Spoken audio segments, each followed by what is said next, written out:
श्री सद्गुरू ब्रह्मचैतन्य गोंदवलेकर महाराज यांचे 22 ऑगस्टचे प्रवचन. समाधान ही परमेश्वराची खरी देणगी. प्रत्येकाला असे वाटते की मी कोणाची निंदा करीत नाही, धर्माने वागतो, तरी मी दुःखी आणि वाईट माणसे सुखात वावरताना दिसतात. हे कसे काय? अगदी कितीही सात्विक मनुष्य असला तरी त्याच्या हे मनात आल्यावाचून राहत नाही. नामाचा विटाळ ज्याने मानला तो सुखी दिसावा आणि नाम ज्याने कंठी धरले त्याला दुःख व्हावे, यावरून भगवंताला न्यायी कसे म्हणावे, अशीही पुष्कळांना शंका येते.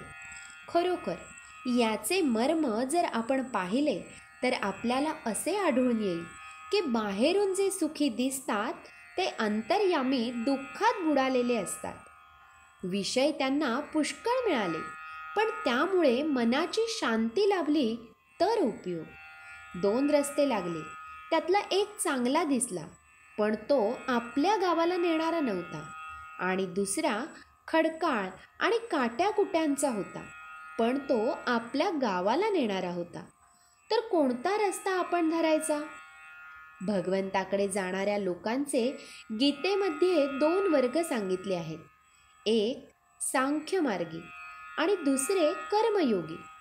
ज्यांची स्वभावताच वासना कमी असून ज्यांचा इंद्रियांवर ताबा चालतो, जे जन्मापासून तयार असतात, ते सांख्य मार्गी होत. ज्यांच्या वासना पुष्कळ असून जे इंद्रियाधीन असतात, पण ज्यांना भगवंत असावा असेही वाटते, म्हणजे आपल्यासारखे सामान्य जन, ते कर्मयोगी होत. सांख्यांचा साधन मार्ग अर्थात सूक्ष्म आणि उच्च प्रतीचा असतो. आपला मार्ग जड, सोपा आणि सुखकारक असतो. सांख्य हा भगवंताकडे चटदिशी पोहोचतो, पण आपण क्रमाक्रमाने जातो.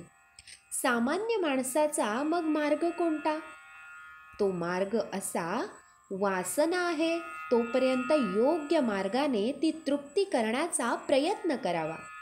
पण सृष्टीमधल्या सर्व घडामोडी ईश्वराच्या सत्तेने घडत असल्यामुळे आपल्या प्रयत्नांचे फळ ईश्वरावर अवलंबून आहे, हे ध्यानात बाळगून समाधान ठेवावे. 10 माणसांना त्यांच्या असमाधानाचे कारण आपण विचारले तर ती माणसे 10 निरनिराळी कारणे सांगतील. यावरून असे दिसते की जगातली कोणतीही वस्तू समाधान देणारी नाही. समाधानाचे शास्त्र निराळेच आहे, ते प्रपंचापासून शिकता येत नाही. ज्याच्याजवळ अगदी थोडे आहे त्याच्यापासून तो ज्याच्याजवळ अगदी पुष्कळ आहे त्याच्यापर्यंत प्रत्येकाला काहीतरी कमी असणारच. पण मजा अशी की प्रत्येकाची समजूत मात्र अशी असते की आपल्याजवळ जे कमी आहे त्यामध्ये समाधान आहे, म्हणून त्याचे दुःख कायम राहते.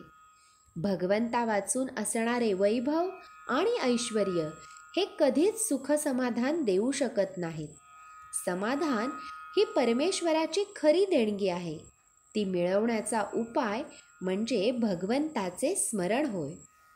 प्रत्येकाला त्याची गरज भासेल एवढे भगवंत देतच असतो, म्हणून जे आहे त्यात समाधान मानावे. श्री सद्गुरू ब्रह्मचैतन्य गोंदवलेकर महाराज की जय. श्रीराम समर्थ. जय जय रघुवीर समर्थ.